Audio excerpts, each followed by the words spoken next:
លតាមគេថាដល់រឿងបុប្ផាបានឃើញផ្ទាល់ភ្នែកការរីកក្នុងចិត្ត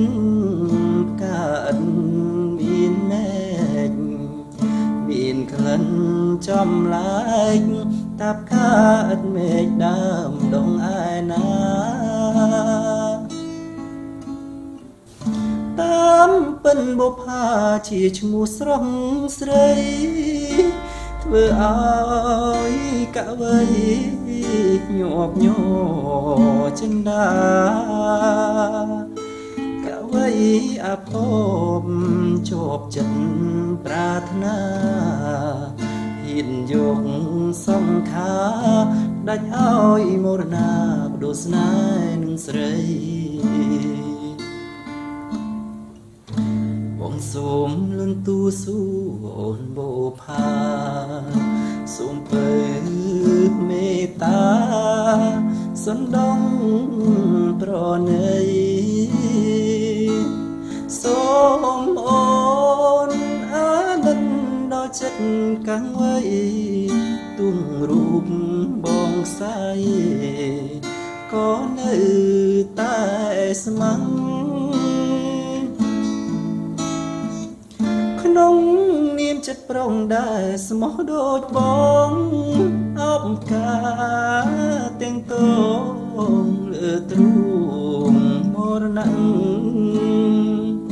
នៅមុខភ្នោប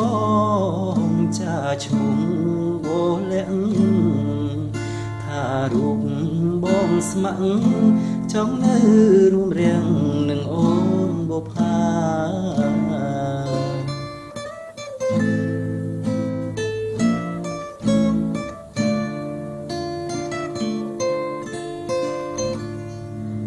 សូមលន់ទូស៊ូអូនបុប្ផាសូមពើមេត្តាសណ្ដងប្រណី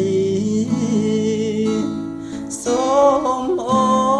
នអាណិតដល់ចិត្តកាំងវៃទុំរូបបងសាយក៏នៅតែស្ម័គ្រក្នុងនាមចិត្តប្រុងដែរស្មោះដូចបងអបការទាំងតងលើទ្រូងមរណៈនៅមុខភ្នោបងចាឈ្មោះវលាក់ថារូបបងស្ម័គ្រចង់នៅរួមរាំងនឹងអូនបុប្ផា